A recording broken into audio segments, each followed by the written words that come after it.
All right, hello, welcome back to Unqualified Analysis, the only show with zero qualifications, zero credentials. Well, yeah, plenty of shows like that, but I'm just one of many. But I just don't give a damn. Just don't give a damn. We're still firing off takes, opinions, all that sorts of stuff. I'm your host, Caleb Verzak here of Unqualified Analysis. You can follow me on all my socials, basically just Twitter.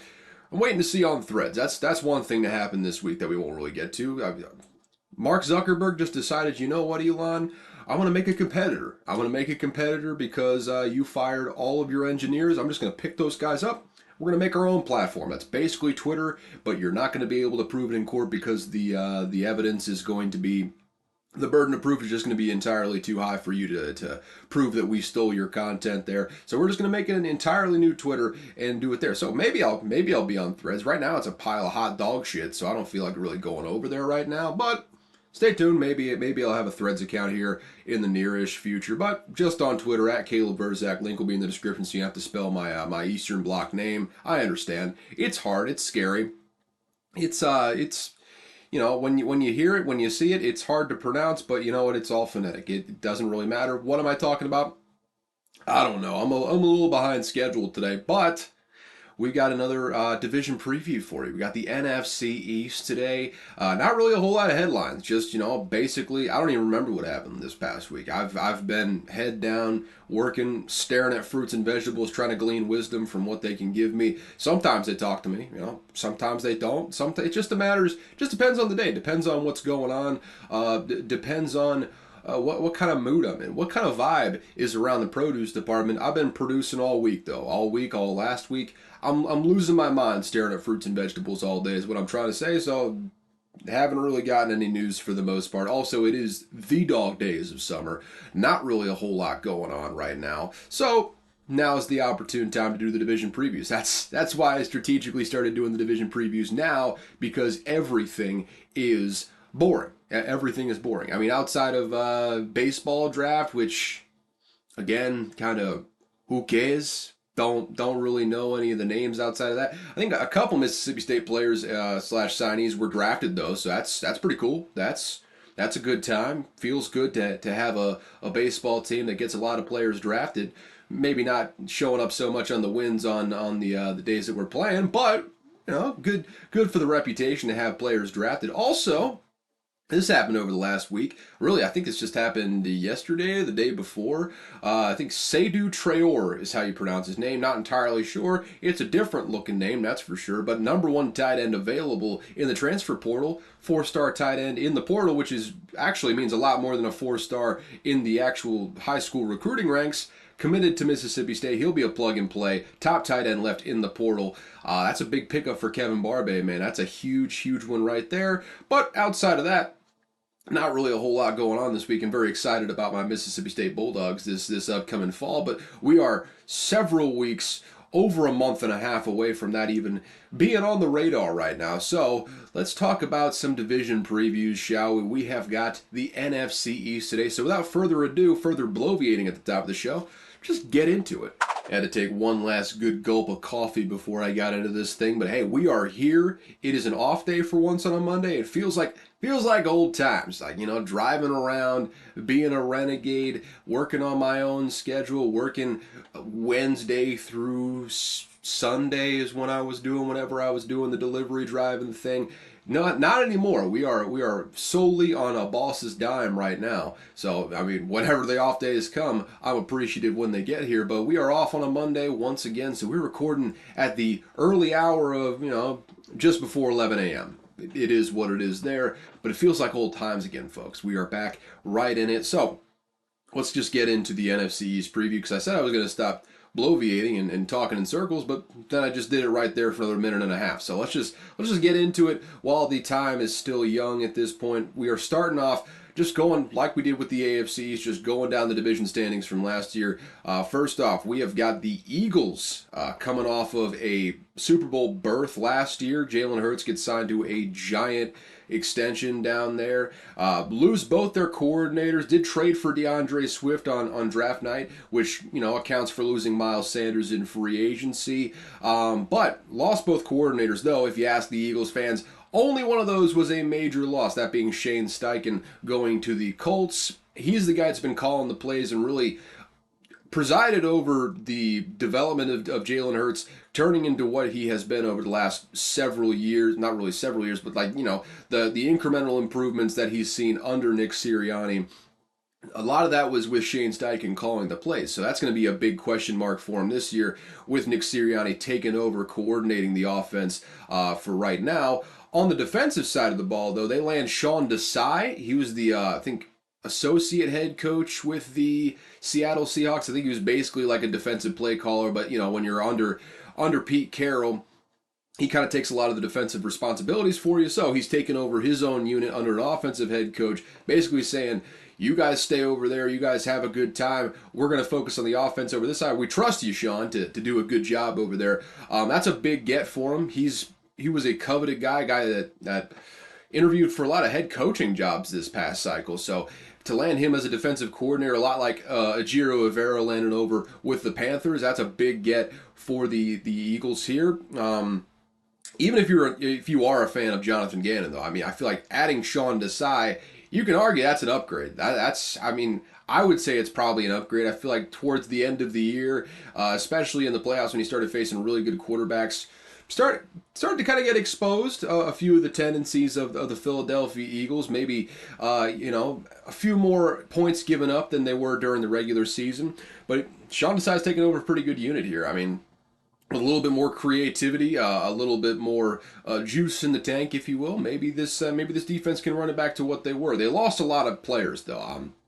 We'll get to that in just a second. Nick Sirianni, he's going to be calling the plays on offense, like I said, which will be the real litmus test for this upcoming year with Shane Steichen taking the Colts head coaching job over there. Like I said before, it started off in Nick Sirianni's tenure with Nick Sirianni calling the plays. It did not go well at first, so Shane Steichen takes over, and that's what you saw at the back part of the first year that Nick Sirianni was there, and then the explosive success of last year. All that was on offense presided by Shane Steichen, the one calling the plays. Maybe Nick Sirianni had I would assume had a critical role in the game planning and the making up of the play sheet as the week goes on over there on the offensive side of the ball. But he was not physically calling plays. Shane Steichen was the one that was orchestrating it in game. And last time we saw Nick Sirianni calling plays, it didn't exactly go well. Granted, it was at the very, very beginning of the head coaching tenure, still trying to establish a culture. Not really sure if everyone's bought in just yet. Also, not as good of a roster, quite frankly, as what they've got now. So maybe this is going to be a big nothing burger, but for all the success that Nick Sirianni has had thus far in his tenure as the Eagles head coach, he's not really had that in the play calling duties. So we're going to see how that works out. It could work out well, could work out badly. I'm leaning towards working out well. I feel like he's learned stuff over these last couple of years, had buy-in, again, has a better roster than when he walked into that thing, to where I feel like he's going to probably pick up where Shane Steichen left off, but there also might be some hiccups, might be a few early season bumps in the road. Feels like something that they're gonna round into shape as the year goes on, though. Let's get a look at the personnel, shall we? I got all sorts of screenshots in my phone right now. We are starting off with the free agency here.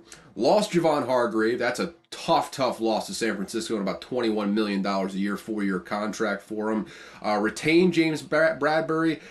Did lose Andre Dillard, which, poor Andre Dillard, man. He kind of got buried in that depth chart a little bit.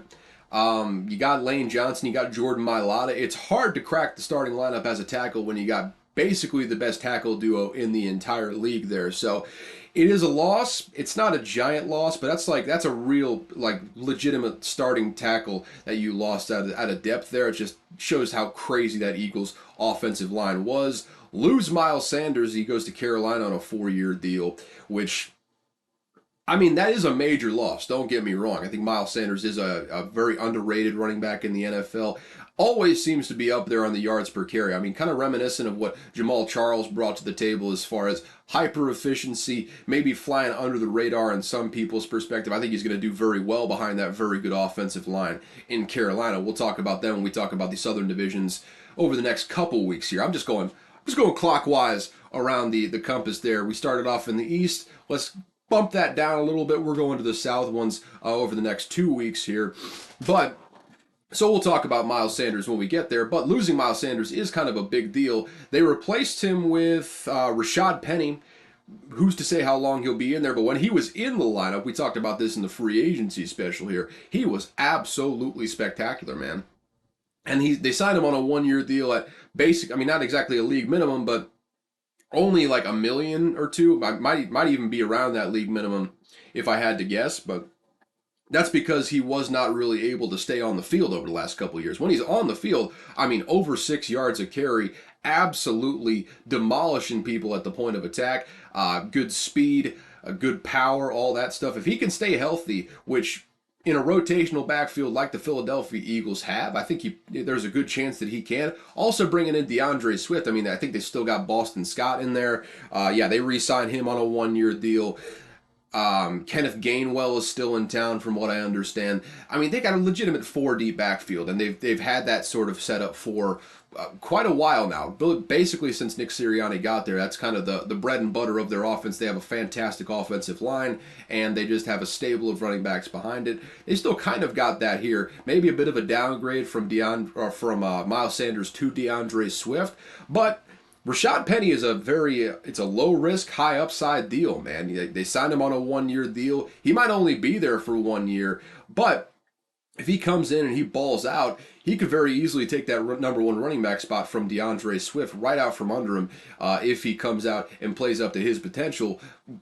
Also, number one running back, what does that even mean in this offense? I mean, it is a legitimate running back by committee sort of thing, but I'd still think that they got a really good backfield in here. They really only kind of maintained from what they did throughout this free agency here. They lose Kaiser White, retain Fletcher Cox, lose Marcus Epps, as well as C.J. Gardner-Johnson, which tough two safeties to lose there. It doesn't look like they're going to move him to safety, but that kid that they just drafted out of Georgia, whose name escapes me right now, great straight line runner. They got him at corner right now. I would not be surprised if they moved him to safety just based out of need and then go from there. I feel like he could be very, very good at safety. I don't know. I'm not sure he has the lateral quickness to perform well at corner in the NFL. 4th-round pick, so I mean the expectations are low there, but they need safety help back there. No two ways about it. And of course in the middle they lose. Gosh, I'm trying to find the guy's name. Well, they add Terrell Edmonds. That's one thing. They lost a linebacker, T.J. Edwards. He went to Chicago. Again, one of those guys that goes to Chicago and they're just dead. They're dead to me. I don't think of them one time once they go to Chicago because they're stupid Bears now, and I just can't abide such things. I can't abide having stupid Bears in my Rolodex of names in my head. Screw you, Justin Fields. No hard feelings, but you're a Bear, so you're my sworn enemy right now. What was I saying though? Oh yeah, T.J. Edwards. They lose him out of the middle. Trying to see who else they've got here. Like I said, lost Kaiser White. They add Marcus Mariota. Didn't even remember they added Marcus Mariota. That could be a fun backup option behind Jalen Hurts. Jeez, my brain is just dead right now, folks. Working a job like I'm working now, it takes a lot out of you mentally. I'm just like, on these days off, I just feel like staring at a wall and just pretending that life doesn't exist for a while. It's mentally draining, especially when you're talking to produce all day. I mean, you can get some real nuggets of wisdom out of that produce, but when you get right down to it, it is a mentally taxing job, even if you're just kind of staring at fruits and veggies all day. What am I talking about? I don't know. Let's talk about the Eagles a little bit more. Lose wide receiver Zach Pascal, which, I mean, is that really a loss? We're getting into territory here where I'm not really sure they're really losing a whole lot. But as far as the safeties are concerned, they add Terrell Edmonds, they add Justin Evans, both on 1 year deals. I guess those are the guys you're probably going to slide in there right now. I want to say Andrew Wingard is the other white safety out there. Might be thrust into the starting lineup. I think he was playing a little.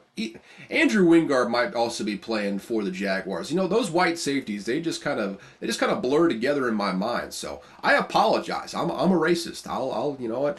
I'll wear that hat, raise my hand. Sorry about that. I'm just prejudicing against my white brother in here, which maybe I shouldn't call him the white brethren. That sounds a little skinheady, especially with this new buzz cut right now. Sounds a little skinheady, so I'm gonna steer clear of saying white brethren. Just trying to stay away from the swastika wielding crowd over there. But I'm gonna be honest with you. I feel like that secondary still is pretty damn good. They've got a lot of players in place, which, by the way, also they add Greedy Williams, by the way, to the cornerback room, which solid player. Didn't really pan out with the Cleveland Browns, but signing on a 1-year deal with Philadelphia, very deep secondary. He's going to be put in some good positions to succeed over there when they've already got 2 legitimate starting corners. And with that, let's get into the actual depth chart of the Philadelphia Eagles, shall we? Starting off on the offensive side of the ball, because makes sense after talking about defense all that time. Obviously, Jalen Hurts at quarterback, DeAndre Swift, Rashad Penny, Kenneth Gainwell, Boston Scott for that backfield, that 4-headed monster back there.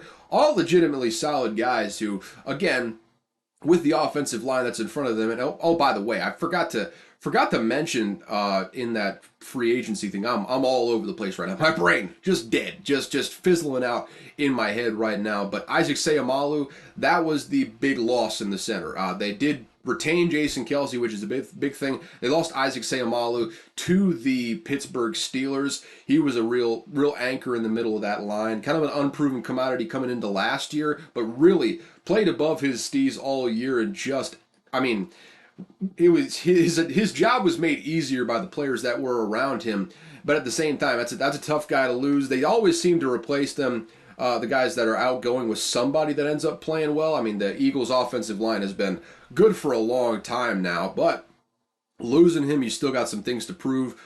With that said, on the offensive line, Cam Jurgens will be stepping in, which I believe Cam Jurgens might be a guy that they just drafted last year or 2 years ago, something like that. So we'll have to see if that happens. But still, Jordan Mailata, Lane Johnson on the outside. Need I say more? That's probably the best tackle duo in the entire league. Got Jason Kelce, got Landon Dickerson coming back. So really solid offensive line, really solid group of running backs to go behind that offensive line, really solid running quarterback. It doesn't take a genius to figure out what the Eagles are going to do. It's going to be a lot similar to what they did last year. Just running the damn ball, using that running ability of Jalen Hurts to build off of the passing game. And oh, by the way, didn't even mention, got a low-key top 3 tight end in the entire league with Dallas Goedert. You can make an argument between him, I think pretty consensus right now. It's not Jason Kelce. Jason Kelce's the center on this team. Travis Kelce and Mark Andrews are probably your top 2 tight ends in the league. And then there's a little bit of a debate at number 3 between George Kittle and Dallas Goedert at this point. But there is no top 5 of tight ends in this league that should not have Dallas Goedert in there right now, because just what he does in the blocking, especially in the receiving game. Sure, you can maybe throw Darren Waller up there too. He's a physical freak when he's out there.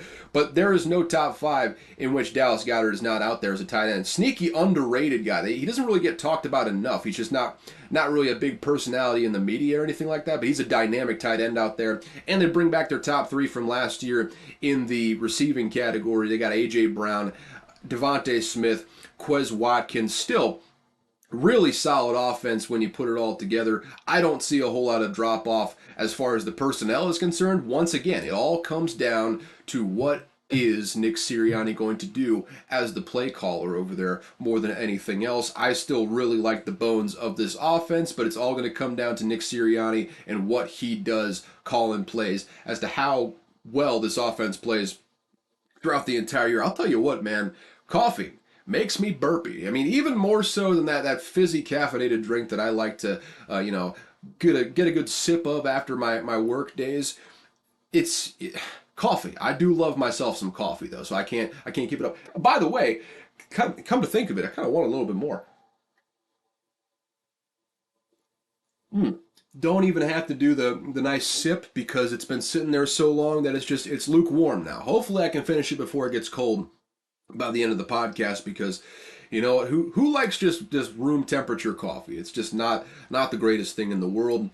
All right, let's look at the defensive side of the ball, though. They bring back Brandon Graham, I guess talk him out of retirement. They draft Jalen Carter, which, oh, by the way, I forgot the draft. What am I talking about here? I am all over the place. This might be one of the worst episodes of the offseason thus far, but let's just talk about the draft real quick. 'Cause really, we only got to talk about the first couple rounds here. Jalen Carter in the first round, Some people said that he was probably the best football player in the draft. Had the street racing issue where one of his teammates and a staffer on the Georgia football team died. That can't just be glossed over. That's kind of the reason why he dropped the way he did. Also, there was some slanderous things coming out about his work ethic, yada yada yada. Basically, what Jalen Carter needed was strong veteran leadership to walk in and kind of keep him on the straight and narrow, because otherwise you couldn't really talk. You couldn't ask Jalen Carter to probably come in, just based on what I was hearing from different experts on,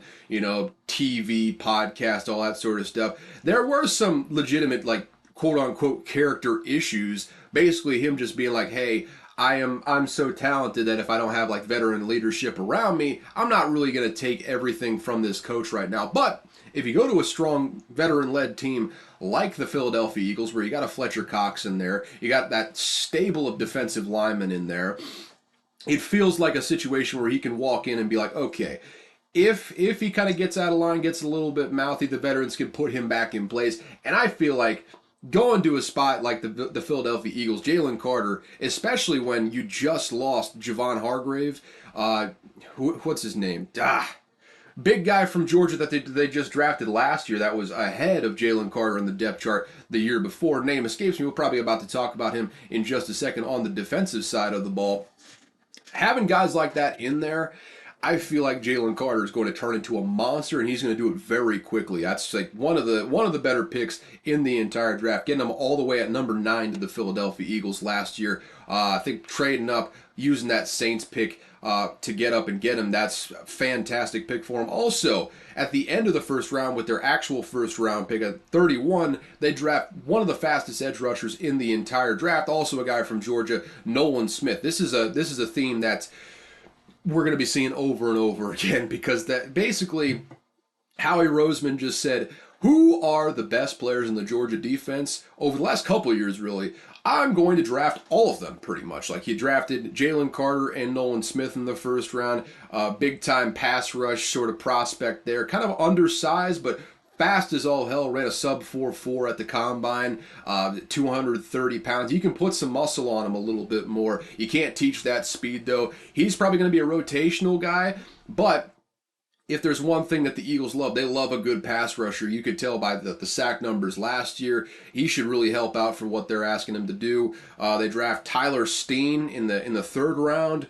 Don't know much about him. Offensive tackle out of Alabama. They usually do well with their offensive linemen there as far as development. Draft Sidney Brown out of Illinois. Low-key, Illinois had a bunch of defensive players drafted this year, which, if you watched them all throughout the year, makes a lot of sense. But, hey, shout out to Brett Bielema over there, getting the boys playing with Illinois.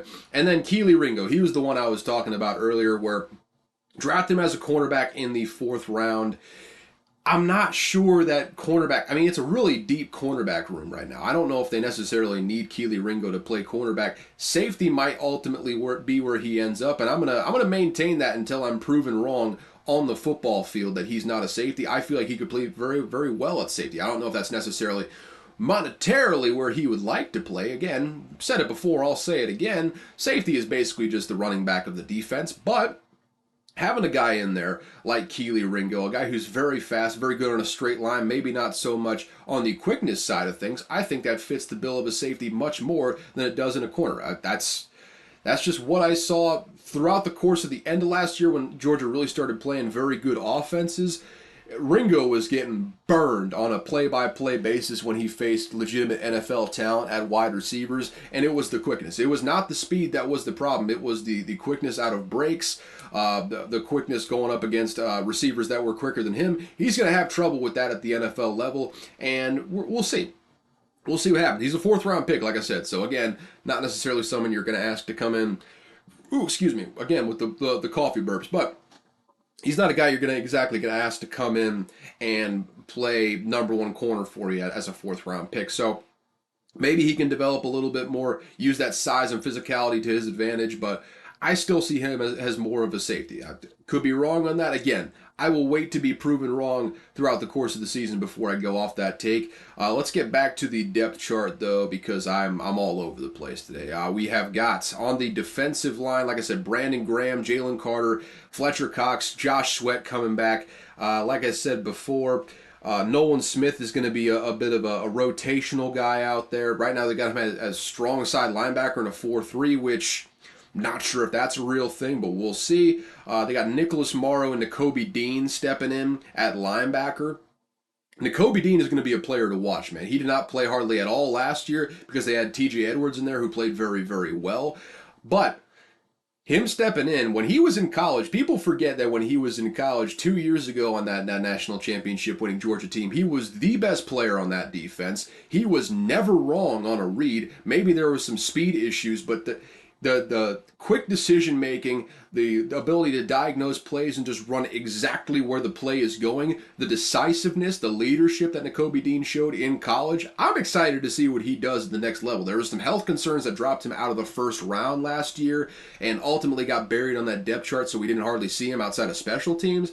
But he's an unproven commodity to say the least, but coming out, I really liked what Nakobe Dean put up on tape. I think I said as much on this podcast whenever he was drafted.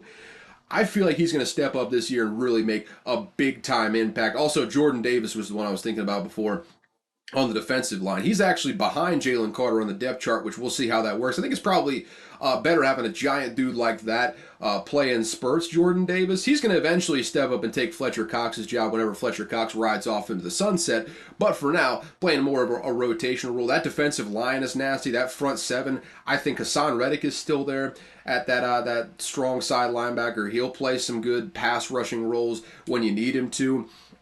Having Nakobe Dean in there, I think he's going to play very well. Nicholas Morrow, we'll see how it works out in there. I think the front seven is still very, very strong, and they've still got a really strong sort of back end there. It was Reed Blankenship, by the way, not Andrew Wingard. Andrew Wingard is the guy that plays for the Jacksonville Jaguars right now, so there you go. I'm a racist. It's proven facts at this point. Terrell Edmonds stepping in there at strong safety. So, again, if you felt inclined to move a guy like Keely Ringo to safety, there's a good chance that he could play if you move him to safety. Just something to put out there and think about. Just me, a non-football expert, telling the football experts how to maybe utilize a talented prospect over there. I don't know. We'll see what happens. He's absolutely buried in the cornerback depth chart now, though, because, they've got James Bradbury, Darius Slay, both of those guys coming back on big-time deals this offseason. And Avonte Maddox, maybe the best third corner in the entire league. You bring in Greedy Williams. You got Keely Ringo back there. It is a deep, deep secondary. Zach McPherson, even at the third corner, obviously not a guy you're going to be writing home about, but a very, very solid depth guy to have. They just have one of the deeper cornerback rooms in the entire league. The safeties are still an issue. No two ways about that. There's really no way around that. But with the strength of the front seven, I feel like even for what they've got, you got great cornerbacks. The safeties really just have to be serviceable with the pressure that front seven is going to get for them to have a really, really good defense once again. Again, offense, defense, maybe one of the better rosters in the NFL still. They were able to keep it together this offseason. I think even augmented through the draft. So with all of that said, we are 30 minutes into the podcast. My goodness, we are spending entirely too much time on the Eagles. So let's talk about it, right? The ceiling, even with all the departures on defense and the interior of the offensive line, it's just as high as last year, I would say. That ceiling, 13 or 14 wins, would not shock me at all as long as Jalen Hurts is on that field. All those weapons, that offensive line, even with Isaac Seumalo going out there. Even the young guys that are stepping in on defense, like I said, Nakobe Dean, I feel very good about. Jalen Carter, I feel maybe, I don't know about better about, but still very, very good about Jalen Carter on that defensive line.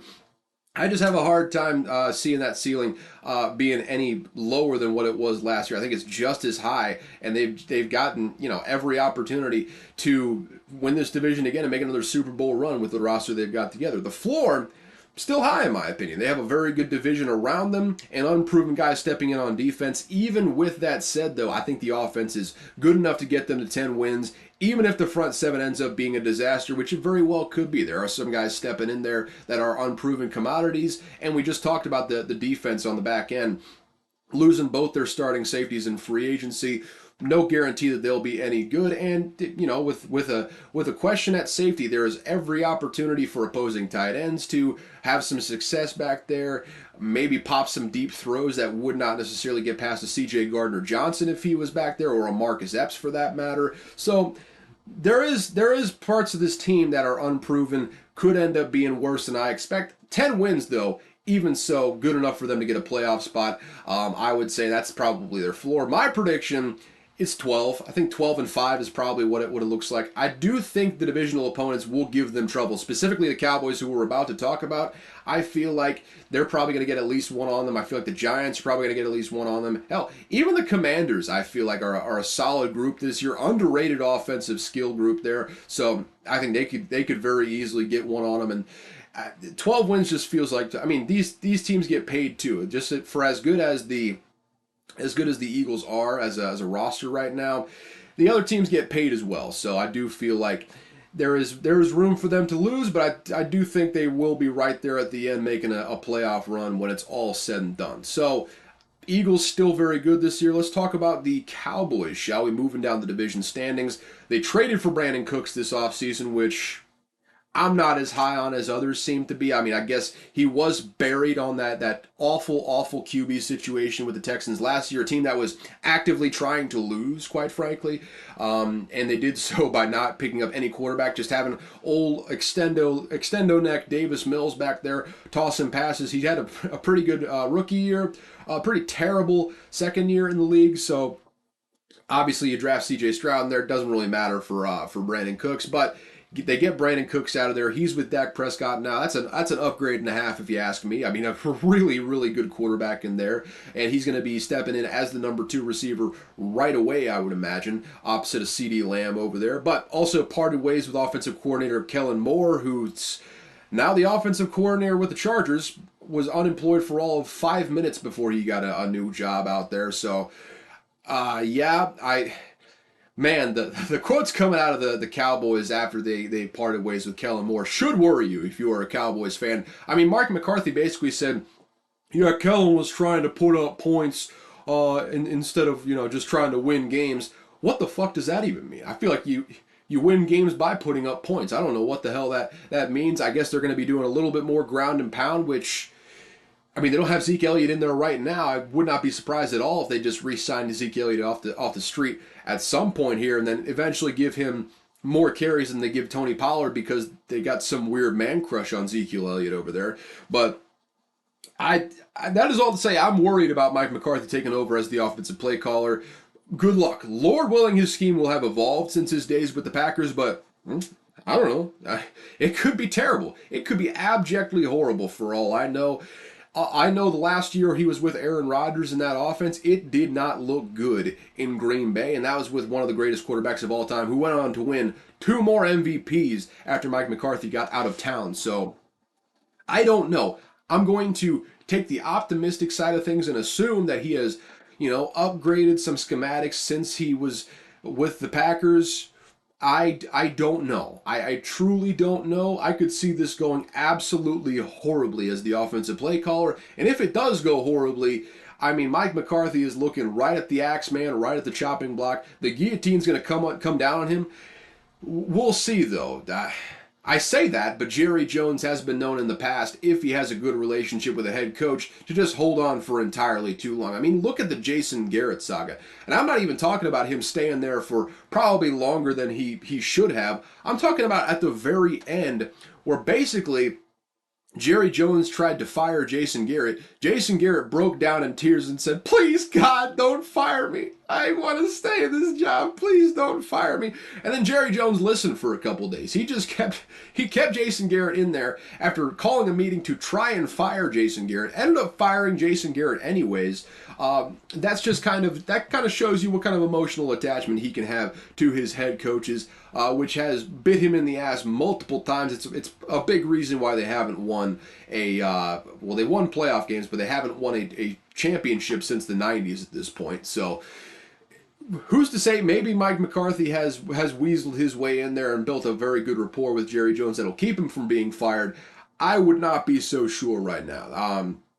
Dan Quinn on the other side, still the defensive coordinator, re-upped with him. That's a big get to get back, though, with all that they've got over there.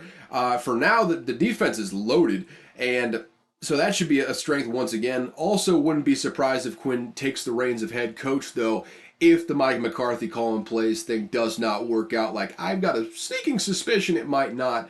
you do have a guy who used to be a head coach for a long time with the Atlanta Falcons over there. If all goes wrong and you need to get rid of Mike McCarthy, that's not a bad guy to take over, at least in the interim and maybe in the long term, because, you know, Dan Quinn's a good guy. He can probably get in Jerry Jones' good graces. That's really all it takes. It's not a football acumen when it comes to being the head coach of the Cowboys. It's, you know, pulling up a glass of Johnny Walker with the head man over there, Jerry Jones, and having a good conversation. That's what gets you the job with the Dallas Cowboys. Again, we don't have to rehash it. It's part of the reason why they haven't won a championship since the early 90s, with very good rosters all throughout that time. But again, I digress on that front. Still got Tony Pollard back there on the franchise tag. He signed that franchise tag too very quickly, so that's cool. That, you know, could work out for him. Probably won't work out monetarily for him because this is the 2023 and he's a running back. But, you know, let's all think optimistically. Sunshine, rainbows, all coming out of our asses at this given point in time. Could be cool. I've got my doubts on that. Let's just keep it moving though, shall we? Between him and I'm not even sure who they got behind Tony Pollard right now. Probably going to bring back Zeke Elliott at some point if I had to guess, just on a very team-friendly deal there. Still a solid backfield. Not sure what you can really expect out of the running game this year. Offensive line, they still got a very good interior of the offensive line. They did lose their center in free agency. I think that's Connor McGovern that they lost in free agency. But they've still got, I believe, Tyler Biadasz is in there. Got Zach Martin, who is consistently one of the best offensive guards in the entire league.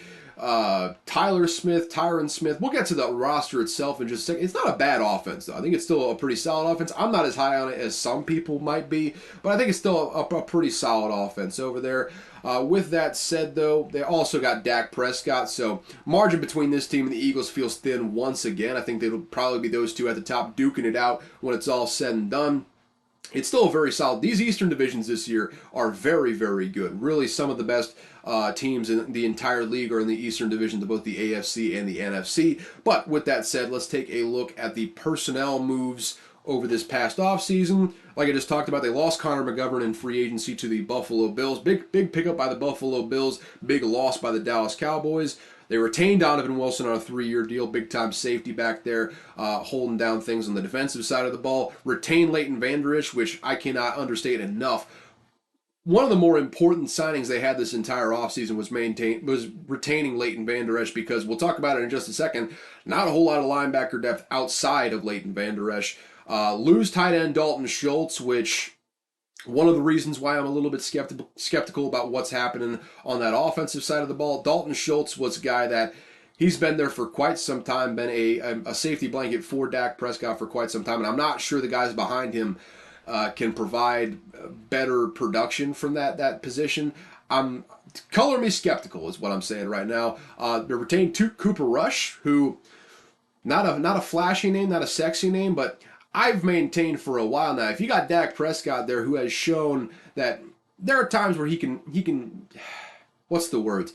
He's had trouble staying on the field is what I'm trying to say. Having a guy like Cooper Rush back there, I feel like he should be the backup for the Dallas Cowboys for as long as they have Dak Prescott. For ideally for the next decade, you love to have Cooper Rush in there playing as your backup quarterback. I think he realizes he's probably not a long-term starter, but he can come in and play a damn good backup quarterback, just not making mistakes, running the team through Tony Pollard, through that running game, hitting receivers when he's asked to, playing behind that defense. He can still win games for you, and he did that last year, winning games while Dak Prescott was out of the lineup. So you feel good about having Cooper Rush back there. That's a big signing as well, though he's not going to be in the lineup so much. Lose Luke Gifford, who I don't even know who that is. Retain Dante Fowler, lose Noah Brown, who not a big name, but he was like the second or third receiver for most of last year. That's kind of a big loss for him. They lose Carlos Watkins, retain Jonathan Hankins, and now we're just getting into the names that you've not even really heard of. So that's their free agency right there. Kind of a mixed bag. Retained some good guys, lost some good guys as well. That's kind of an average free agency for the Cowboys, I would say. Let's look at, almost did it again. Let's look at the draft now, ladies and gentlemen. What did they do in the draft this year? Obviously, in the first round, after some debate, after getting absolutely cucked by the Buffalo Bills at 26, trading right in front of them to get Dalton Kincaid, I just talked about them losing Dalton Schultz. I guarantee you Dalton Kincaid was their number one guy to take at that spot at 27 before the Bills jumped up right in front of them to take Kincaid. That was a punch right in the sack right there for him. But end up getting Mozzie Smith, defensive tackle out of Michigan, who I think is going to contribute right away. He's slated as a starter right now, which we'll talk about once we get to the actual depth chart. I think he can do some really good things for him on the interior. But what could have been if they drafted Dalton Kincaid? I feel like there was not a whole lot of drop off between Schultz and Kincaid as far as a receiver is concerned. Maybe Dalton Schultz a little bit better blocker, but Dalton Kincaid an electrifying receiver of the football from that tight end spot. What could have been, but the Buffalo Bills got him now, so can't dwell on the past, I suppose. You got Mozzie Smith in there now, bolstering what is already going to be a very solid defense this year. They get another Michigan guy in the second round, Luke Schoonmaker, tight end, not a flashy guy, but will improve your run blocking in what they've already got. I think it's kind of that's one of those things you draft Luke Schoonmaker as kind of an all-around guy to just be the glue that holds them together as far as the run game is concerned. That's definitely a leaning to the run game type of draft pick, especially taking him in the second round when you had a bunch of other options already just sitting there that you could have taken instead of. Third round they get DeMarvion Overshown, who I definitely know who that is, from Texas. Then we're just getting into. Oh yeah, by the way, that was disgusting. I apologize for that little sniffle right there. But they draft Deuce Vaughn in the 6th round. Feel-good story of the entire draft. Also, I think he's a guy that, diminutive little guy. I think he's like 5'5", I want to say. Really on the smaller side. Not necessarily a guy you want to be a bell cow back there. But when you got a Tony Pollard in place, when you're likely bringing back Zeke Elliott, having a spark plug back there like Deuce Vaughn who can catch the ball out of the backfield, run between the tackles with surprising physicality for his size. I think it's a really good rotational guy you get in the 6th round there with Deuce Vaughn. I don't think he's going to start any games for you, but I think he can provide some juice out of the backfield that you may not have seen from Ezekiel Elliott last year. So I really like that. It was a 6th round pick, so take that with a grain of salt, expectations low, but Isaiah Pacheco was a 7th round pick last year, and he ended up starting for a Super Bowl champion. So you never know what these are going to turn into, especially at the running back position. I really like adding Deuce Vaughn there in the 6th round. But with that said, all those personnel moves come together. Let's look at the roster itself. We obviously, on the offense, got Dak Prescott, Tony Pollard as the running back and quarterback respectively. Maybe not respectively. I got that absolutely backwards. You know what I'm talking about. Everyone knows Dak Prescott's the quarterback, Tony Pollard is the running back, so I don't have to dwell on that very long.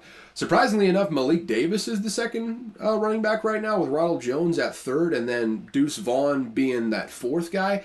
I feel like Ronald Jones is probably not going to be on that roster for long, and I feel like Deuce Vaughn is probably going to move up that depth chart. Also, like I said, I'm not convinced that Zeke Elliott won't be back with that team on a team-friendly deal. So we'll have to just keep that monitored, keep that in mind. As far as the wide receivers are concerned, you got CeeDee Lamb, Brandon Cooks at number 2, Michael Gallup at the number 3. Jalen Tolbert, who they drafted last year in the 3rd round, will be your number 4. So, again, I'm not sure what Brandon Cooks has left in the tank. I feel like he could be good, he could be not. It's hard to tell being on the Houston Texans last year, but he's not really been great over the last couple years. His separation hasn't been awesome. Again, terrible quarterbacks throwing him the ball, so it's hard to really evaluate what he is at this point in his career. Maybe Dak can bring out some juice from. I do think, for what it's worth, I do think that he's an upgrade from what they had last year. I think they kind of the Cowboys and the Texans basically just traded Noah Brown in free agency for Brandon Cooks on an actual trade for, middling sort of draft compensation. And I do feel like Brandon Cooks is an upgrade from what Noah Brown brought you last year. Still got Michael Gallup in there, which he's kind of shown himself to not really necessarily be a guy that you want as your second receiver. Solid 3rd receiver, though, so I don't hate the receiving core proper. I'm just worried about what they've got at the tight end. Right now, Jake Ferguson is the number 1 tight end. Peyton Hendershot is their number 2. And then you got Luke Schoonmaker, who they just drafted as a 3rd tight end. Maybe those guys are good blockers. I would assume they're good blockers at this point, because otherwise, how are you staying in the league? But I don't know. It's not really, no real names that jump off the screen there. Maybe one of those guys can step up and fill a little bit more of that receiving role that you got from Dalton Schultz. Ooh, excuse me. These last several years, but color me skeptical at the very least of what these tight ends bring to the table, and I think that might be a difference as far as what the offense looks like. Overall, though, I don't hate what they've got in place. I like Dak Prescott as a quarterback. I like Tony Pollard as a running back. And as far as the offensive line is concerned, I mean, they got Tyron Smith, Tyler Biotish, Zach Martin, and Terrence Steele rounding out the offensive line there. Obviously, same as last year, Tyron Smith, if he's your anchor for your offensive line and you're expecting him to stay healthy all year, boy, good luck. Good luck, because it didn't happen last year. He tore his quad before the season even started. I think that was one of those avulsion fracture things where I think he came back later in the year, but not exactly. If you're asking him to stay healthy for an entire year, that's really never been his bag.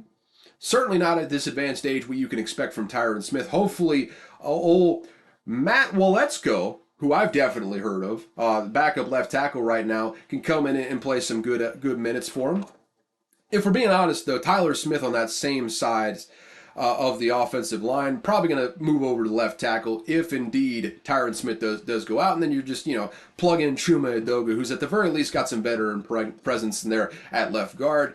Not a bad offensive line, though, from a run blocking perspective. I feel like with Tony Pollard back there, I think you're going to have a pretty good running game, which can really augment the passing game, which I think they're really going to need this year. And hopefully, without the temptation of giving Zeke Elliott a million carries, Tony Pollard can take over the feature role there and really play well and augment that running game better than what it was last year, which could end up helping Mike McCarthy when it's all said and done. So we'll see what happens there. I feel like the bones on this offensive line are good, though. I mean, if Tyron Smith stays healthy, which he won't, but let's think optimistically right now. If Tyron Smith stays healthy, it feels like that offensive line is good, and you got a very good running back behind him with Tony Pollard. So, offense overall, I don't think it's going to be as good as the Eagles by any stretch of the imagination, but I don't think it'll be bad either. I think it'll be top half of the league, maybe pushing top 10. You still got a very solid quarterback in Dak Prescott. So long as he doesn't throw a million interceptions this year, I think you're in pretty good shape with what you got in place there. As far as the defense is concerned, this is the real strength of the team right now. On this front four, you got DeMarcus Lawrence, you got Mazi Smith, Osa Odigizua. I feel good about pronouncing that one right. That was good. Also got Micah Parsons. Really just forget about Mazi Smith and Osa Odigizua in the middle there. Micah Parsons and DeMarcus Lawrence are the linchpins that make this front seven go. That's as good of a pass rushing tandem as you're going to get in the entire league, man. I mean, DeMarcus Lawrence being a consistent double-digit sack getter on his good years, Micah Parsons being arguably the best pass rusher in the entire league at this point. That's as good as it gets there on the front seven. Behind him, you got Leighton Vander Esch, Damone Clark, Jabril Cox, which I talked about it. I alluded to it a little bit there with free agency. Leighton Vander Esch is one of those players where kind of picking up where Sean Lee left off. If you remember Sean Lee back in the day, fantastic Cowboys middle linebacker when he was in there, could do basically everything for that defense, but just never stayed healthy. I feel like Leighton Vander Esch is just picking up right where Sean Lee left off. When he's in the lineup, he plays very, very well. He is the linchpin that holds that linebacking core together. But so often, whether it's a concussion, whether it's a broken bone here and there, he just has not been able to stay on the field consistently. And if he's not on the field, I mean, I am here to tell you, if Leighton Vander Esch is not playing linebacker for him, they have got serious problems in the linebacking core because they did not upgrade at all. Damone Clark and Jabril Cox, I think, were there last year, and without Leighton Vander Esch in the lineup, they looked utterly lost. So you hope that Leighton Vander Esch stays healthy. With that front four, though, I think they got a little bit of room to kind of, play around with maybe the health situation there and still end up being solid. That front four is going to, make up for a lot of sins as far as the injury situation is concerned. So hopefully that guy stays healthy, Leighton Vander Esch. If not, might have some problems there. We'll get back to that in just a second when we start talking about the ceiling and floor of this team. Secondary, though, I mean, they bring back their safeties in J-Ron Kearse, Donovan Wilson. Talked about Donovan Wilson getting that deal in free agency. Trayvon Diggs and Stephon Gilmore, who, by the way, they traded for from the Colts, kind of quietly traded for from the Colts during this offseason. Diggs and Gilmore, one of the better top-level corner duos in the entire league right now as far as I'm concerned. And when you got a pass-rushing duo like DeMarcus Lawrence and Micah Parsons on the front line, and you got a cornerback duo like Stephon Gilmore and Trayvon Diggs back there, that's a hell of a two assets to have back there, in addition to having two solid safeties in Kearse and Wilson. I feel like, and also you add Malik Hooker, who's not a bad, they had Malik Hooker last year, but not a bad depth guy to have in the safety room as well. Maybe you bring him in nickel situations as well. That's a solid looking core you got there. And you got a proven defensive coordinator in Dan Quinn, a guy who, has that pedigree of coaching the Legion of Boom. Didn't necessarily work out well with the Atlanta Falcons, but coming in as a defensive coordinator again with the Dallas Cowboys, really, really good roster he's got there to work with on the defensive side of the ball. I feel like leaning on that defense is going to win them a lot of games this year. If they decided to go that route, I think that's the smart way to do it. We'll have to see what they end up deciding. Either way, as far as the ceiling, probably somewhere around 13 wins. It's a tough division, but they've got most things you'd want from a contender. Like I said, they got some areas where linebacker, if Leighton Vander Esch goes down, they got problems. Offensive line, once again, is Tyron Smith going to stay healthy? Probably not. They might have problems if he goes down, but everywhere else you're looking good there. Tight end, I am wholly unsure about, but I feel like if all those pieces stay in place and they reach that ceiling, they could be every bit as good as they were last year, if not even a touch better, with adding Brandon Cooks in that lineup, if he does indeed come in and play at least to a semblance of what he was in the prime of his career. That's a good little situation to look at. However, the floor is lower than you may expect. I'm far from sold on Brandon Cooks, like I said, at this point in his career. They don't have a strong tight end group, quite frankly, as far as receiving is concerned. Maybe blocking might be a good thing to have around there with what they've got in place. But receiving-wise, I'm not really sold on them at all. On defense, without Leighton Vander Esch, like I said a million times at this point, their linebacker core is pretty dicey with what they've got in place. And he's a guy that has picked up right where Sean Lee left off as far as being injured entirely to, maybe not quite to the level of Sean Lee, but it's starting to move in that direction where every single year it seems like something pops up that causes him to miss games here and there. So I'm far from sold on it. I feel like I could see if all falls apart health-wise, I could very easily see the Cowboys just getting 9 wins and people being perplexed as to what happened. It was such a promising year coming in. All of a sudden, you're 9-8 at the end of it. What happened there? Health can be a real issue here for this team. I could very easily see this thing falling by the wayside. My prediction, however, for this year, because I don't see a full catastrophic meltdown of the injury situation happening, I still feel like 11-6. I just don't think they'll be as good as the Eagles with the concerns I just laid out. But so long as Dak and Tony Pollard are still in the lineup, so long as they still got that interior of the offensive line healthy, I think this is a team that could still make a playoff push, especially with that secondary defensive line combo on the other side. I still feel like they'll be able to get a lot of wins with what they've got on the offensive side of the ball as well. 11-6 feels like the prediction for the Cowboys at this point. And we're just gonna breeze through these last two because we're already an hour into this thing, and I'm gonna try to. I got less notes here for the Giants and Commanders because you know what? I'm a slacker. What can I say? I'm a bit of a slacker here right now. But quick timeout. I'm going to go take a bathroom break real quick. Probably didn't need to share that with you, but I'll be right back, folks. I'll be right back. Alrighty then. And this yonder, and we're good. And we're going to get another sip or gulp of coffee.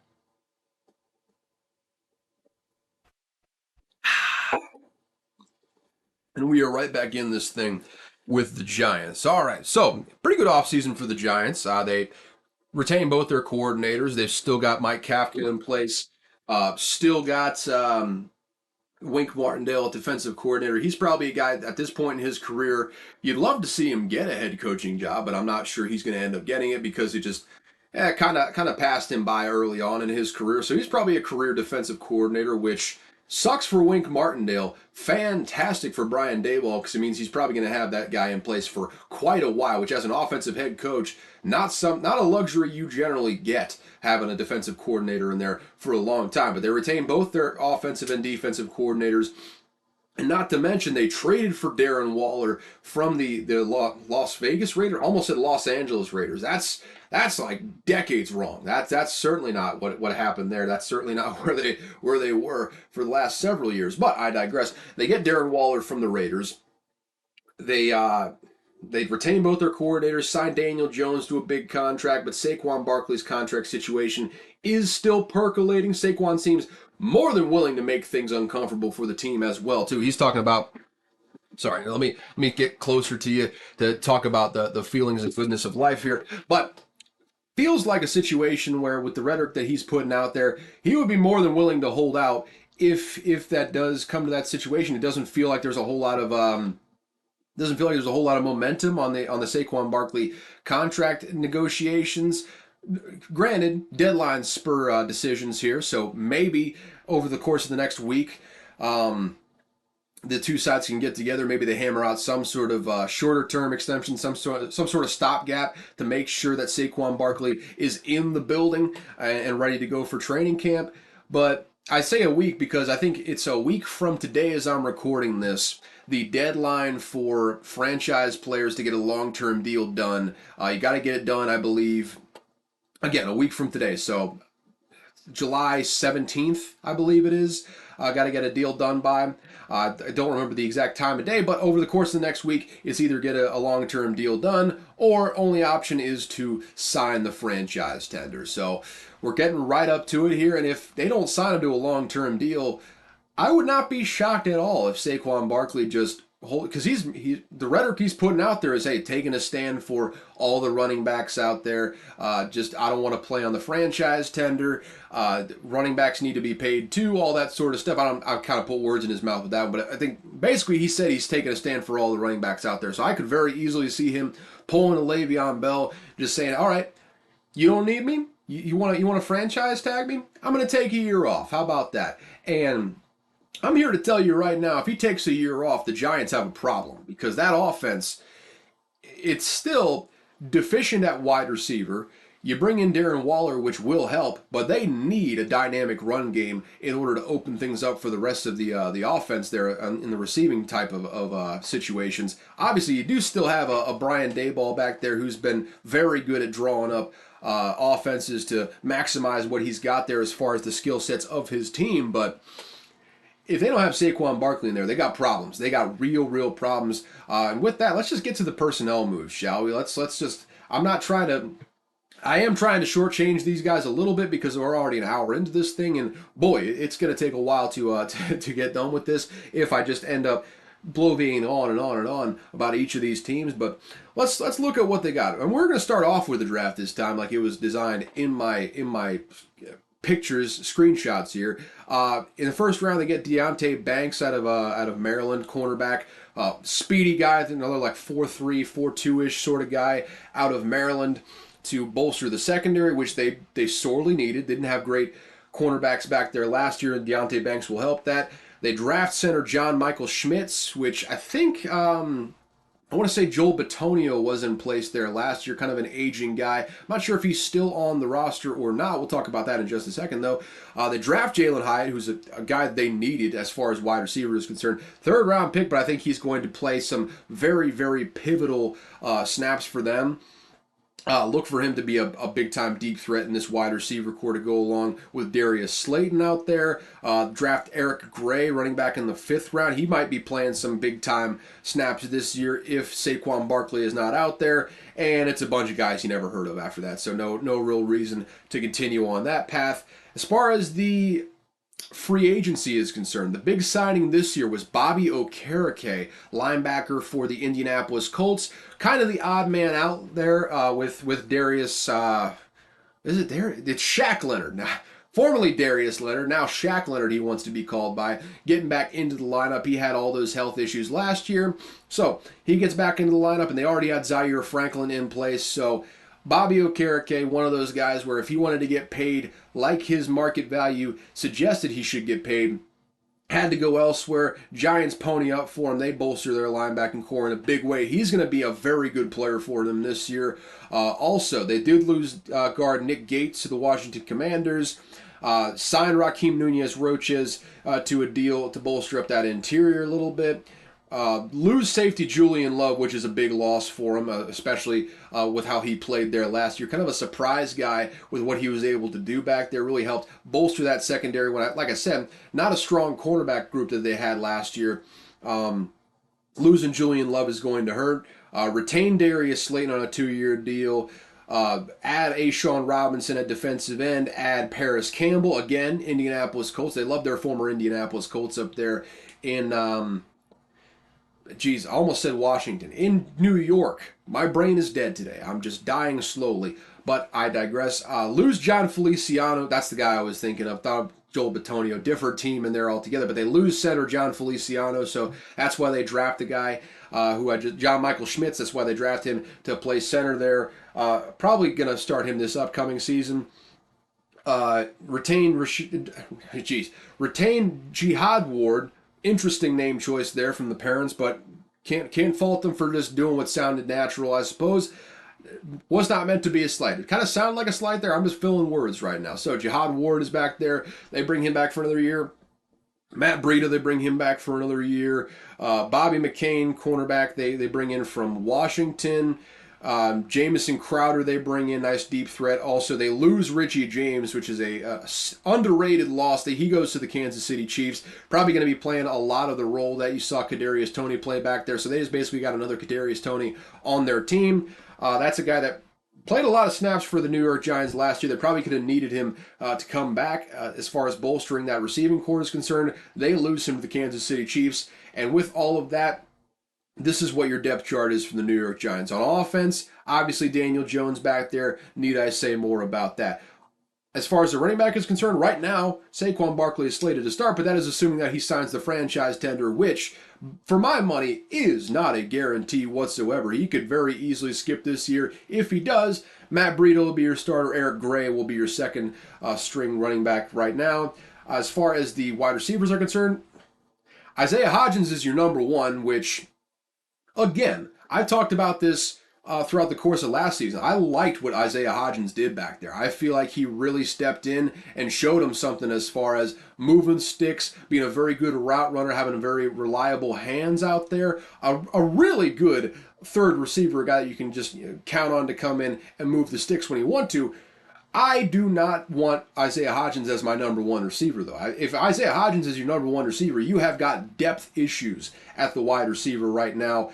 Good thing is, though, they got a million of those guys at that level, pretty much. They got Darius Slayton, who's a solid, again, filled with guys that I would like as my third receivers, maybe not as my number one receivers. They still got Darius Slayton. They bring in Paris Campbell, who's been very good when he's been on the field. They draft Jalen Hyatt. They got Wan'Dale Robinson, who's to say what he looks like coming back from that ACL, but solid guy when he was playing last year. Sterling Shepard, same deal. What's he going to look like coming off of injury? And they bring in Jamison Crowder. That's legit. That's 7 guys right there that I just named that I think can legitimately come in and play some solid kind of rotational snaps. So maybe, talk about running back by committee, maybe they just run a wild rotation of wide receivers in there, crazy personnel packages that you can't really pin down what they're going to do on a given snap. Feels like something Brian Daboll could do. And with Brian Daboll as the offensive guru, if you will, Mike Kafka, I think, calling plays over there, I think you can maybe make a good argument that this wide receiver core could play a little bit above what their personnel would indicate. Again, that's 7 guys I just named right there that are more than good enough to play in the rotation and play some good snaps there. I think they could really make something out of that and kind of, patchwork together a good receiving unit. Adding in Darren Waller, though, trying to mess around with my fingernails, and they just absolutely closed out of the picture there. But back on it, adding Darren Waller, he's going to end up being their number one receiver. There's no two ways about it. He's listed as a tight end.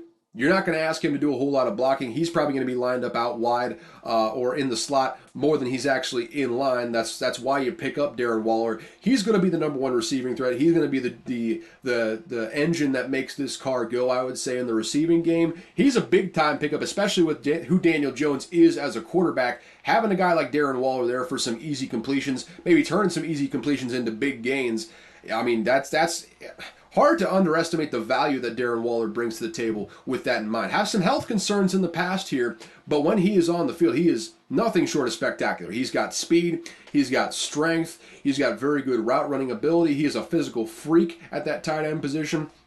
I think he's going to step in and do big things with the New York Giants, especially with Daboll and Kafka scheming things up for him to get open. I expect big things from Darren Waller this year. And as far as the offensive line is concerned, I mean, you're bringing back basically everyone. I mean, Andrew Thomas, very solid left tackle. Ben Bredesen, I think he was there last year. John Michael Schmitz, the guy in the center there, drafted him as a rookie. See how he performs there in the middle. Mark Lewinsky and Evan Neal on the right side of the ball. Really solid offensive line there. I think not really a whole lot of drop off. You're bringing back mostly everyone except for John Feliciano at that center position from last year. So solid group there up front. Again, we'll have to wait and see on what the running back situation is. I'm not sold at all that Saquon Barkley is going to be there for day one of training camp or day one of the regular season for that matter. But I will say what they've got in place right there, you can work around with that offensive line. Again, not really a number one wide receiver there in that room, but you got like 7 guys who could come in and make solid contributions, which cannot be underestimated how valuable that is. I mean, if you're not going to have a number one guy, might as well have 7 guys that you can still play in a rotation. That's gonna definitely help, especially with Jalen Hyatt. You can use in some very creative ways with that speed. You can run him in motion a little bit, kind of use him to scheme open some deep threat. Specifically as a deep threat, Jalen Hyatt is going to provide a whole lot of value for him this year. But with that speed, you can use him in some very creative ways to exploit the defense. I feel like this offense, maybe not a conventionally built offense, but it's got some tools that I think that Brian Daboll and Mike Kafka can really work with and kind of scheme together a reasonable facsimile of what they had last year, maybe even a little bit better with an extra year in that system to go forward. I don't love what I'm seeing here from the New York Giants, but as far as the makeup of the offense, I really like what they got put together. It's not the strongest top end, but as far as depth is concerned, it's even at tight end, talking about Daniel Bellinger at the second tight end spot, he played pretty solidly as the first tight end. A really good sort of safety blanket for Daniel Jones last year. I think he can still kind of play that role to a lesser extent with Darren Waller stepping in there. But as far as an inline blocker, in addition to what he provides in the passing game, I really like what the tight end room is doing. I mean, I don't love the wide receivers, like I said, but I really like the depth that they got at wide receiver and the offensive line. So long as John Michael Schmitz isn't abjectly terrible at center, I kind of like what they put together on that offensive line. So I don't hate. I think this is probably a top half of the league sort of offense, if I had to say. On the defensive side of the ball, A'Shawn Robinson steps in at that left defensive end for that 3-4 scheme. Dexter Lawrence, one of the best defensive tackles in the entire league at the nose tackle. Leonard Williams, another guy who's one of the better defensive linemen in the entire league at that right defensive end. Really solid front 3 that they've got there on that defense for Wink Martindale to work with.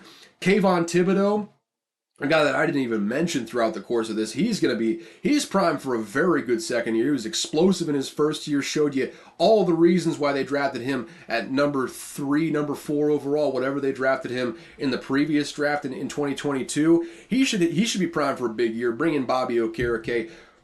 Darian Beavers, I don't even know who Darian Beavers is. He's the right inside linebacker slated to start right now. They got Jared Davis behind him, who might end up starting in it anyways. Also got Azeez Ojulari, who's another solid pass rusher to pair opposite of Kayvon Thibodeau. He's returning from last year. You got O'Shane Jimenez, however you want to pronounce that there. He's a solid rotational guy in there as well. And that's just a solid front 7 right there, especially with Wink Martindale, the way he's able to creatively use blitzes to kind of send 4, but you don't know where the 4 are coming from on a given snap. That is invaluable, confuses offenses to no end, and you got a solid secondary back there. Like you got Adoree Jackson, Deonte Banks coming back in.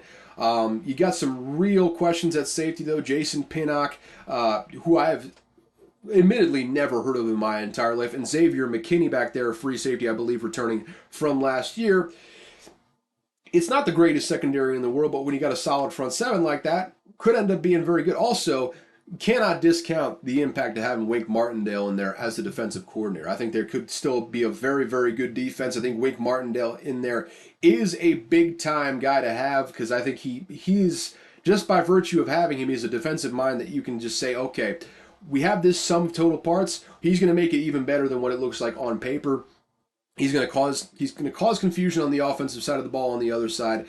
He's going to put players in position to have success on his defense. I really like having Wake Martindale in there. And I think they got better throughout the course of this offseason. Maybe not losing Julian Love is a big deal there, don't get me wrong, but adding Bobby Okereke, having all the guys in there that they have, I still feel pretty good about this defense. It could push for a top 10 spot very, very easily. As far as that's concerned, all that put together, my ceiling for them, similar to last year, I got them at like 11 wins. If all goes well, I still don't think this is like a top end of the league roster. I think it's got some pieces that the coaching staff, being a very good coaching staff as they are, can work with. But the ceiling is only so high. I don't think they're as good as the Eagles or the Cowboys this year. I do think they're probably better than the Commanders. I think, and it's probably going to come back to bite me. I do kind of think that the division standings are going to be pretty similar to what they were last year. 11 wins is probably the ceiling. Floor, though, still 8 wins, I would say. I mean, there's very easily I could see them, if all doesn't go well, if the health situation doesn't pan out for them. Again, they don't really have a number one wide receiver. Who's to say if Darren Waller can stay on the field? Who's to say if Daniel Jones can repeat what he did last year? I think if you just look at by the numbers as far as downfield attempts are concerned, he had one of the lowest amount of downfield attempts throughout the course of last season, like one of the lower yards per attempt on downfield attempts last season. No two ways about it. They kind of hid Daniel Jones' weaknesses and kind of focused on what his strengths were. If those weaknesses are exposed a little bit more this year, I think you could very easily see a drop off on the offense. Who's to say what happens with Saquon Barkley? 8 wins is the floor. I could very easily see that happening as well. My prediction for him, pretty much same as last year. 10 wins, 10-7. This coaching staff is very good. I don't see them really letting them dip below 500. If they do, it's probably going to be due to some sort of health situations or just bad luck throughout the course of the year. I think 10 wins is probably what they're looking at throughout the course of this coming year. With that, though, let's move on to the final team in the division. We're talking about the Washington Commies, the Big Red Wave themselves, the Iron Curtain, if you will, the Washington Commanders. They hired new offensive coordinator. They got what's-his-face out there. Not Mike McClanahan. That's a relic of a bygone age, if you know on that one. Bill Callahan, that's who they had at offensive coordinator. Old school sort of guy, not necessarily getting the best out of what they had in that offensive skill room. Last year, they got a really solid offensive core. Eric Bieniemy stepping in there, finally getting out from under the umbrella of Andy Reid. He's been calling plays for quite some time, but this is the first time he will have full, unadulterated control of the offense. Not going to have Andy Reid in there kind of providing his input. It's going to be all Eric Bieniemy this time around, and he's got some good pieces to work with. We'll talk about that in just a second when we get to the personnel in this room. Ron Rivera might be a dead man walking. It feels like there was some rumblings throughout the course of last year. He's a popular hot seat candidate this year. Really good guy. I mean, no bad things to say about him as a human being. But as a head coach, he's made some questionable decisions throughout the course of his career with the Washington Commanders. Helped rebuild them from what they were. Weathered the storm through Daniel Snyder selling the team. Who's to say if he sticks around, though? He might not be a long-term option there just based on his style of coaching. Maybe Eric Bieniemy is the heir apparent on this team. Maybe if you get rid of Ron Rivera, maybe Eric Bieniemy is the guy that you promote and just give him that shot as a head coach. Maybe this ends up being the opportunity for him to come in and run a team. You've got to see him do well as offensive coordinator first and foremost, but there's some warranted worry when it comes to whether Ron Rivera will be there after this coming season. It all kind of depends on what the win-loss is like, and they're in a tough division, so there's no guarantee that they'll end up playing well.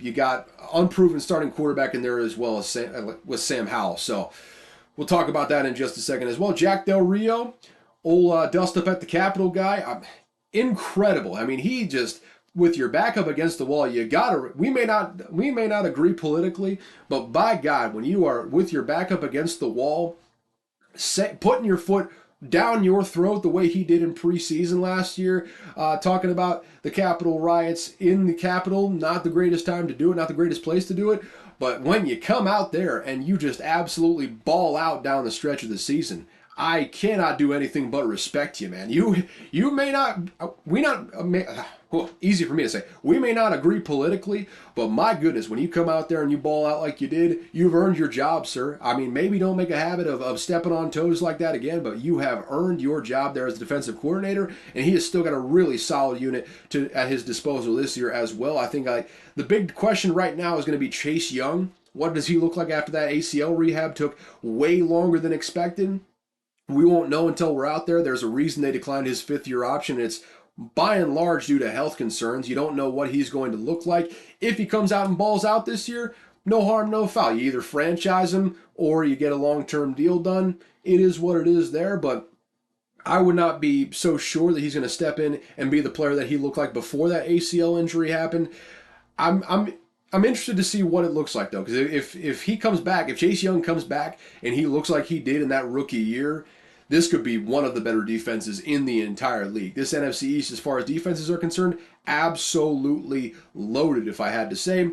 Let's look at the personnel moves on the draft first off. They draft Emmanuel Forbes, Hail State. I'm rooting for Emmanuel Forbes this year. Skinny as a beanpole, but I'll tell you what, leads the SEC all time in pick sixes. Really solid corner. I watched him every year he was with Mississippi State. He stepped in and was solid right away. Did not get burned a whole lot. There was no situations where Martin Emerson talks shit versus Auburn, gets burned on the very next play. You did not see that with Emmanuel Forbes. He was a lockdown corner his entire career with Mississippi State.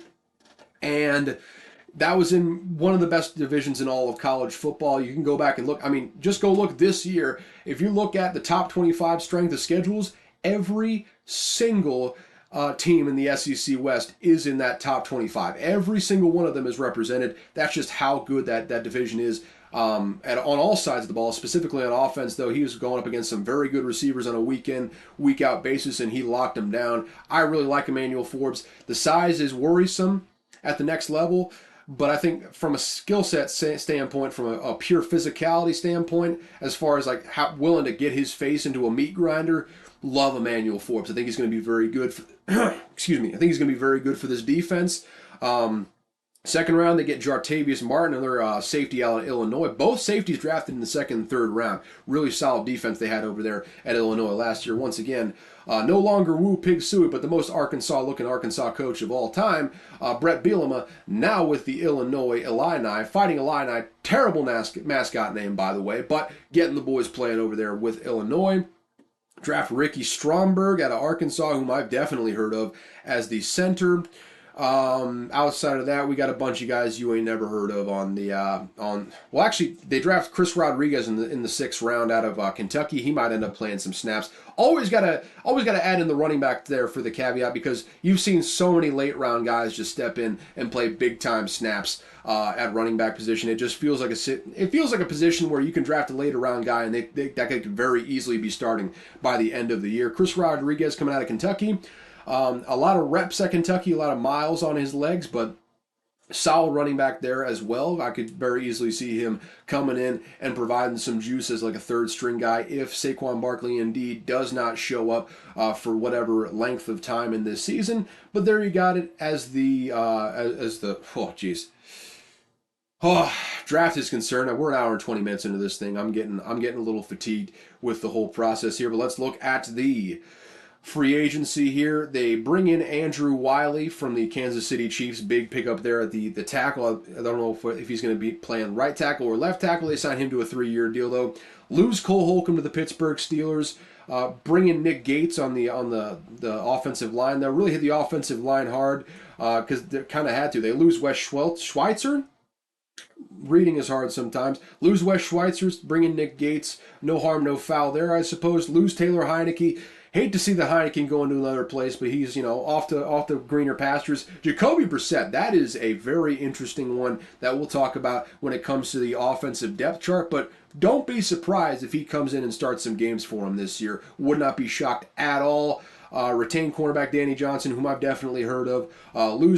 They gained Cody Barton from the Seattle Seahawks. Solid linebacker coming over from Seattle. They add Trenton Scott on a 1-year deal from the Pittsburgh Steelers. retain F.A. Obata, and now we're just getting into names that you ain't never heard of. Lose Bobby McCain as a cornerback over there. He goes over across the division to the Giants right now. And lose Cam Sims. He was kind of buried in the wide receiver depth chart as well. Yada, yada, yada. There's your personnel moves for the Washington Commanders. So let's look at the depth chart, shall we? All right. As far as the offense is concerned, right now, Sam Howell is slated as your starting quarterback. Totally unproven commodity. Got some opportunities at the end of last season and really did not look awesome. But he's got a great group of receivers to throw to. Got Brian Robinson in the backfield, Antonio Gibson, Chris Rodriguez rounding out that top three. Solid stable of backs as far as I'm concerned back there. But as far as the wide receivers, you got a borderline, if not clearly top 10 wide receiver in Terry McLaurin. Just wants it more than everybody else on jump balls. Love that guy to death. It just intense as hell. Wants the ball more than everybody else when it gets up in the air. Great hands, great route runner. Love Terry McLaurin. You got last year's first round pick, Jahan Dotson, who really came on down the stretch of last year. Physical freak as far as the athletic measurables are concerned. If he just improves even a little bit as far as the route running is concerned, watch out. He's going to be very good. Curtis Samuel, who is an absolute spark plug when he got him out there.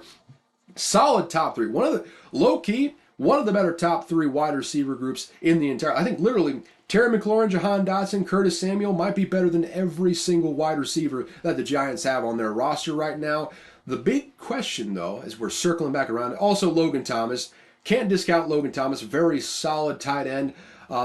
Physical guy, big physical 6'6" guy, former quarterback out of Virginia Tech, stepped into that tight end role better than most former quarterbacks because he is an athletic freak when he's out there on the field. Very, very good tight end. It's just a matter of who is throwing him the ball. And let's talk about who's throwing him the ball. Got Jacoby Brissett, Sam Howell. Sam Howell currently slated as the starter right now. Bringing in Jacoby Brissett sends a clear message to me that obviously Sam Howell, having him as the first string quarterback, you're starting him to start the season. If he steps in and plays well, that is the best case scenario. You want to have a guy like that play well coming in.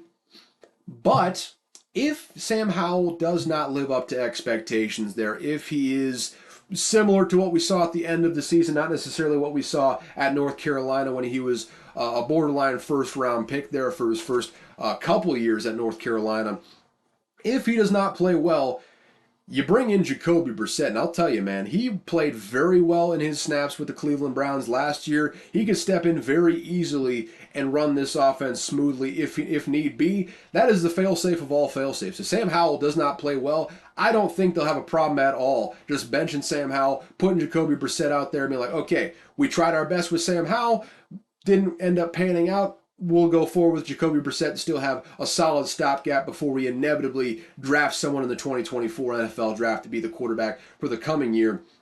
That's a really good backup plan to have right there. Having Jacoby Brissett in there kind of limits the floor of what this offense could be, especially with those receivers they got in there. Offensive line, though. I don't know, man. I mean, they got Charles Leno in there at left tackle, returner from last year. Andrew Wiley at right tackle. Not a terrible group of tackles in there, but you got Sadiq Charles, whom I've never heard of in my entire life at left guard. Sam Cosmi, who was average at best last year, below average at worst last year. You bring in Nick Gates, obviously, solid center, but that guard situation, I am not so sure about that. And when you got a young quarterback, pressure up the middle can absolutely kill everything you're trying to do. If there is one area on this offense that I am less than thrilled about, is it that offensive line. I'm not sure exactly where they go with that or if it ends up holding up throughout the course of the season. As far as the offensive lines in this division, though, I think Washington clearly has the lowest rung, the fourth of the four offensive line in this division. I feel like that's what Washington's got right here, right now. This is an interesting sort of what's going to happen. The quarterback situation is a big old question mark. The offensive line is a big old question mark. Probably going to be leaning on the running game a little bit more, especially as you know, you got that young quarterback in there. I don't know. This whole offense, it could be a top half of the league sort of offense. Could be a bottom 10 sort of offense as well. It really just depends on what that offensive line looks like, what that quarterback situation looks like. I am wholly unsure of what to think about this offense. There's a lot of what ifs, a lot of moving parts, a lot of unproven guys you're expecting to step in and play well if you want to have a good offensive year this year. But Eric Bieniemy stepping in, he's going to have a lot to prove, and he's going to have a good situation to come in and prove it, I suppose, with the question marks in there. If he comes in and balls out this year, no question in my mind, he's going to be at the top of a lot of lists for head coaching jobs this coming off season. Maybe even one on his own team if Ron Rivera doesn't stick around there long enough. On the defensive side of the ball, though, way less questions. I mean, they got the exact same starting front four as last year. Chase Young expected to start the season this time. Deron Payne signing a big-time deal. Jonathan Allen just being a consummate pro. A guy I beat in shot put back in high school, let's not forget. Beat him at one meet when he was there.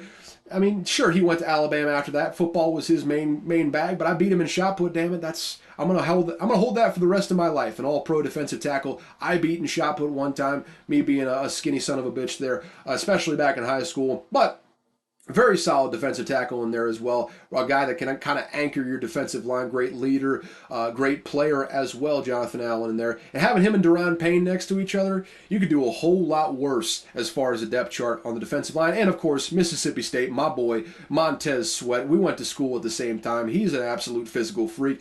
If Chase Young is any semblance of what he was in his rookie year, having him paired opposite of Montez Sweat, this pass rush should be formidable this coming season. Behind him, you got David Mayo, Cody Barton, and Jamin Davis as your linebackers. Not sure about that one, Chief. I'm not sure about that one at all. You lose Cole Holcomb this season. David Mayo steps up in there. Ugh, I don't know, man. I don't know. Having Cody Barton helps, I guess, bringing him in. Jamin Davis, we'll see how that all works out. I'm far from sold on this linebacker group, but when you have that front four in front of him, you get a little room to make a few more mistakes. Kendall Fuller and Emmanuel Forbes will be your cornerback duo. Again, Kendall Fuller, he's been solidly not noteworthy throughout the course of his career. That's probably the best way to put it. Emmanuel Forbes, you're hoping that he steps in and has a big time year. Benjamin St. Juste stepped in last year and had a really good year for a young corner. Maybe he steps up, plays that nickel corner very, very well. Cameron Curl, Derek Forrest, hard to say. Hard to say on my end, hard to say on anyone else's end. That's who your safeties are right there. And I don't know. I'm not entirely sure about this secondary. Overall, I'm just not entirely sure about the defensive roster. I mean, the front four is fantastic, but you look past that, the linebacking core is questionable. Secondary is a little bit questionable. I don't know. I mean, Jack Del Rio acquitted himself nicely last year. He's got his work cut out for him, though, with what they lost throughout the course of this offseason. And with that said, I think their ceiling is probably the lowest of any team this year. I will still say probably a 10-win ceiling. They could very easily get to 10-7 if that quarterback situation works out, if the offensive line ends up being stable, and if that front four on defense ends up pass rushing like I think they could pass rush. Chase Young, biggest wild card on this entire team right now outside of the quarterback situation. If he comes in and balls out, they could still have a very good defense that is pushing for, top half of the league, maybe top 10, sort of potential. Floor, I could very easily see them getting 6 or 7 wins, though. I mean, 6-11, 7-10 would not surprise me if they get that. Ron Rivera, probably not the head coach in the coming years. So, big time, who the hell knows? My prediction for them, 8 or 9 wins this year. That seems like the area they're looking for. Uncertainty at quarterback, uncertainty at offensive line, uncertainty on the back end of the defense. So much uncertainty. I think I'm being generous with saying 8 or 9 wins this year. I still think they're probably lowest rung on the division here. I think the standings will probably shake out fairly similarly to what they did last season. I think Eagles probably end up winning this division. Washington probably comes in last. But again, this division could very easily be every bit as good as it was this last season. I feel like Washington, bit of a wild card this year. I'm more than open to them surprising me throughout the course of this season, but again, looking like the lowest rung on the totem pole there, and I kind of just buried the lead there. But I think the Eagles come out and win this division once again this year. The Cowboys are going to have something to say about that, but I think there is a clear there's a clear tier discrepancy between the Eagles at the top, Cowboys there at number 2, and then there's a drop off to the Giants at number 3 as far as I'm concerned. Still kind of feel like it's going to be the same sort of standings as last year. I'm not sure if those bottom 2 teams in the division are going to be playoff teams once again. We'll just have to see how it shakes out down the stretch. But it's still a really solid division. Both these Eastern divisions, AFC and NFC, 2 of the best in the entire league. And I'm excited to see how it shapes out. But for my money, I'm going with the Eagles as repeat division champs. Haven't had a repeat division champ in, I think, quite some time there in the NFC East. But I feel like it's going to happen this year with the Philadelphia Eagles. And that's just kind of how I feel about it. With that said, though, hour and a half into this thing, let's wrap it up, shall we? This has been Unqualified Analysis. If you enjoyed the show, God bless your heart. It's only going to get better as we get into real football season here.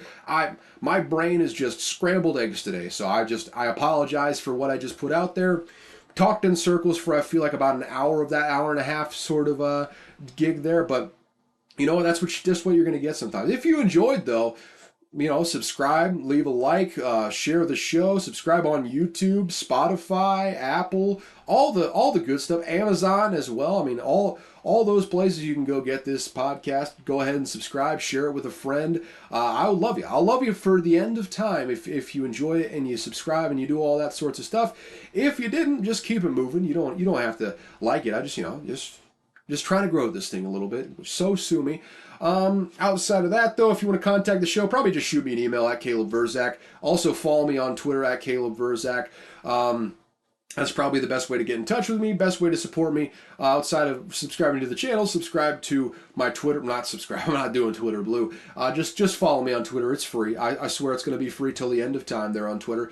Just go ahead and do that. If you want to email the show, it's unqualifiedanalysis@gmail.com. If you want to, add something to the show, business inquiry, suggestion, whatever you want, just put it in the subject line so I can categorize you accordingly. And with that, thank you so much for tuning into Unqualified Analysis. As always, I've got no clue what I'm talking about. And one thing I learned this week, we are getting low in the cupboard of things I learned this week. Bobby Oppenheimer, Robert Oppenheimer, the guy who made the atomic bomb, had that quote, not posthumously, but afterwards saying, "I am become death, destroyer of worlds," quoting from the Bhagavad Gita, who's to say, who's to quote that? You don't get that in just every podcast, every sports podcast, talking about Bhagavad Gita and all that sort of stuff. What am I even talking about, though? Robert Oppenheimer, the guy who made the atomic bomb, lead architect or engineer on that project, also, in his formative years, bit of a fucking weirdo. Wrote erotic poetry in his early 20s, and it stunk. I heard a little bit of it on a history podcast. Not very good. Not very good. Also, surprisingly rapey. He's obviously not the biggest Casanova with the ladies when he was a kid. Also, really liked the prospecting for minerals as a kid. Just loved minerals. What 10-year-old doesn't love going on vacations with his family and just looking for minerals? That's just kid stuff right there. Who doesn't love that? Also, as an aside, he used to eat a robust diet of artichokes, beer, and something he called a black and tan when he was in college, which was toast with peanut butter and chocolate syrup on it. In short, Oppenheimer was really just a giant fucking weirdo when he was in his formative years.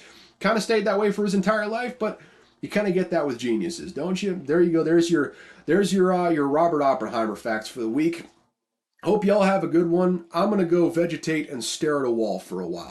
Have a sweet day, shall you?